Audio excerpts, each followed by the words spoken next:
Enjoy early access to ad-free episodes each week when you subscribe to Wedding Planning Podcast Premium in Apple Podcasts.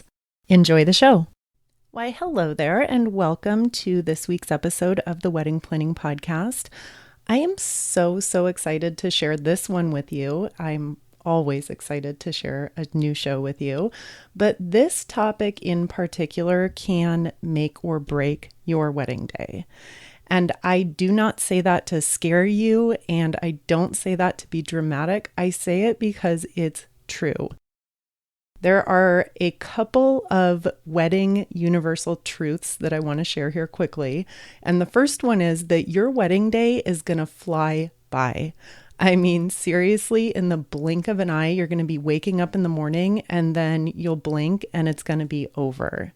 And then the second universal wedding planning truth is that having a detailed wedding day timeline is absolutely critical to keeping your day organized and flowing along and stress-free so that you can really be present to enjoying all of the magical things that are going on around you. Today, we're going to talk in detail about 6 of the most critical mistakes that couples make as they're building out their wedding day timeline. And the big problem here with this topic is that so many of us get really overwhelmed by the process of making a timeline. And that's simply because it is incredibly overwhelming. There are so many moving parts that it's easy to take 1 or 2 looks at it and just throw your hands up and say, I can't even deal with this.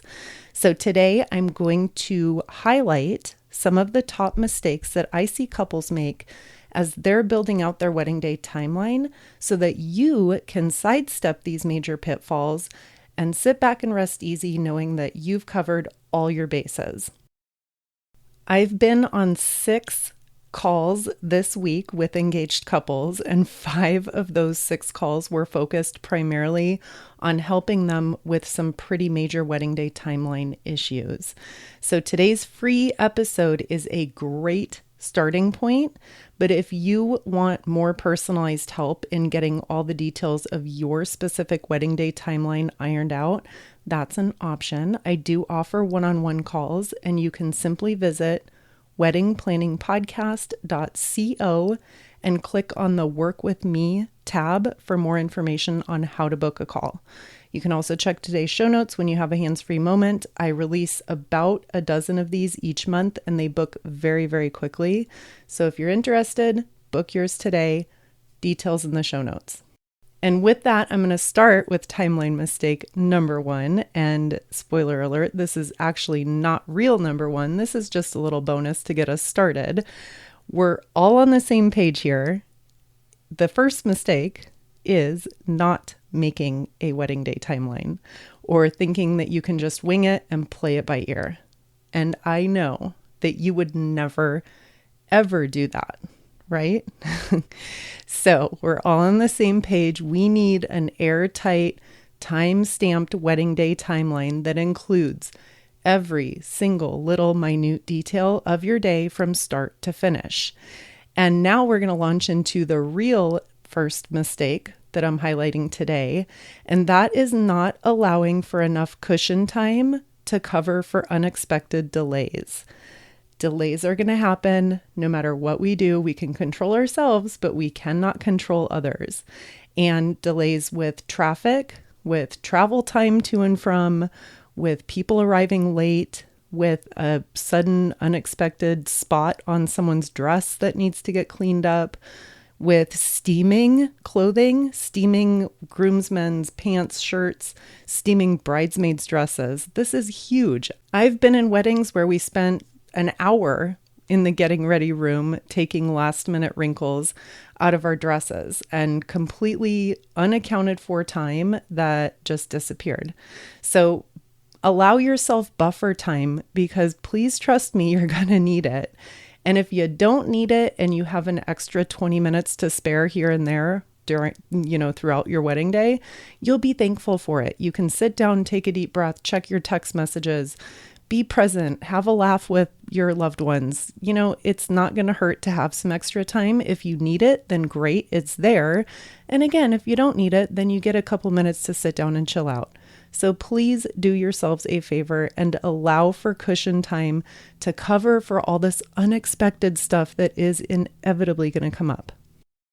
Okay, here we go. Wedding day timeline mistake number 2 is not accounting for all of the essential activities during your day. So for example, if you want a group shot of every single person who's invited to your wedding, all of you together before the reception starts, that's going to cost you at least 10 to 15 minutes of rounding everyone up and getting everything is set, the photographer's in position, blah, blah, blah. So unless seemingly little stuff like this is accounted for in your timeline, the day's events are going to get backed up and just logjam really, really quickly. This particular timeline mistake also kind of overlaps with not building in enough cushion time between your events. But to wrap up this point, think about your timeline. Think about the potential pitfalls that fall into this category, about the little things that you might forget to account for. And think about how you're going to structure your timeline to keep things spaced out properly and also accounted for. Okay, mistake number 3 when couples are doing their timeline is unrealistic travel times between events. Now, this is pretty self-explanatory, and again, some of these overlap a bit. This could be combined with not allowing enough cushion time, same idea. But with travel times, I know we have super accurate maps and driving times available right on our phones, super convenient. So I would highly recommend taking a peek at travel times between your specific locations. Make sure you do it on the same day and the same time that you're going to be traveling those routes, just to make sure you're working with realistic travel times. To put this another way, if you're getting married on a Saturday and you need to leave your getting ready space at 11 a.m. to get to your ceremony at 12 noon, then go ahead and plug in on a Saturday, plug it in at 11 a.m. to see exactly what that traffic pattern looks like, because it's going to look very different on a weekday, on another time of day, etc., etc. And of course, back to our other discussion point about cushion time. Traffic, road construction, an unexpected accident, heaven forbid a malfunction or an accident with one of your wedding party or family's cars. These are all perfect reasons why we need a little bit of buffer time in there just in case. Susan's Travel Services is so excited to partner with you to plan your honeymoon, destination wedding, or maybe even your bachelor or bachelorette party.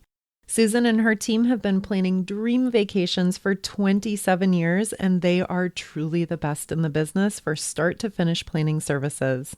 Travel and new experiences are incredibly special to me, and Susan and her team have helped me plan some unforgettable vacations, including a bachelorette party in Cabo and a family anniversary celebration in Cancun. They meticulously researched the best all-inclusive options for us based on some very specific priorities, and the professional assistance in choosing location, resort, activities, and transportation was absolutely priceless. From all-inclusive resorts in Mexico and the Caribbean, overwater bungalows in the Maldives, or that African safari that you've always dreamed of, save yourself hours of research and guesswork and let Susan and her team find you the best options for a once-in-a-lifetime vacation. Reach out to Susan and her team today by emailing info@susanstravelservices.com, and be sure to let her know that I sent you and get $50 off your final booking or $200 off your destination wedding. Her email one more time is info@susanstravelservices.com. Wedding timeline mistake number 4, not planning for meals. You need to eat on your wedding day, and if food isn't planned out and on your schedule, on your timeline, it becomes an unnecessary stress point and a last-minute thing that people are running around trying to figure out. I am definitely not suggesting that you need to sit down for an elaborate breakfast, brunch, and or lunch, but there does need to be some kind of plan in place for food, and it needs to be accounted for somewhere on your timeline. In terms of actually sourcing the food, picking it up, making it, whatever that looks like, that is a perfect item to delegate to one of your wedding party members or a family member. Timeline mistake number 5. This one is so important. And this one is failing to create sub-timelines for your wedding parties, your families, your photographer, your ceremony, and your reception time slots.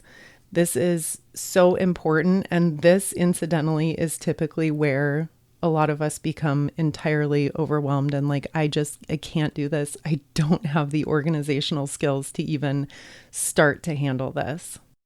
So here's the situation. Everything we've talked about up to this point on your timeline will probably not look the same for you, for your fiance, for your families.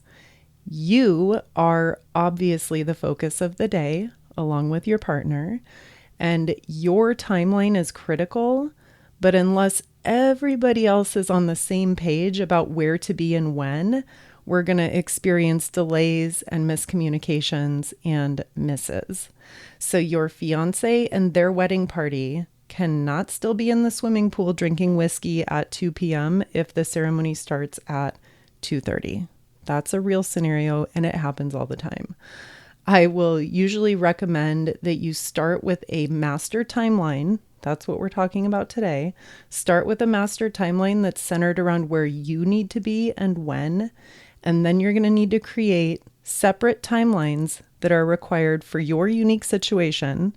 Likely, this is going to be a separate timeline for your fiance and their wedding party, for your parents and your immediate family, and then another completely separate timeline for your photographer, for your ceremony, and for your reception. It's a lot, I know, but getting all of these pieces to fit together in the right way is just essential for a smooth wedding day experience. Next up, timeline mistake number 6 is not booking your vendors for long enough to cover your setup and your cleanup. If you have access to your reception space for strictly 6 hours, that does not mean that you get to have a 6-hour reception, because the setup and the cleanup is going to consume quite a bit of that time. At least, depending on your situation, at least an hour for setup, at least an hour for cleanup. So that takes a 6-hour time slot down to a 4-hour reception. You're going to want to refer to your vendor contracts and be proactive as soon as you realize that you might need to request and pay for more time. And this doesn't just go for your venue. This goes for your photographer, for your coordinator, for your DJ, for your caterer. Which leads perfectly into our last wedding day timeline mistake for the day, and that is not consulting your team of vendors for their specific timing needs. For example, your hair and makeup artist, your photographer, your reception site coordinator, your DJ, your caterer, your florist to come in and get set up. All of these moving parts are very closely interconnected, which is why, this is exactly why it's so frustrating and maddening to figure out how to make all the pieces fit together.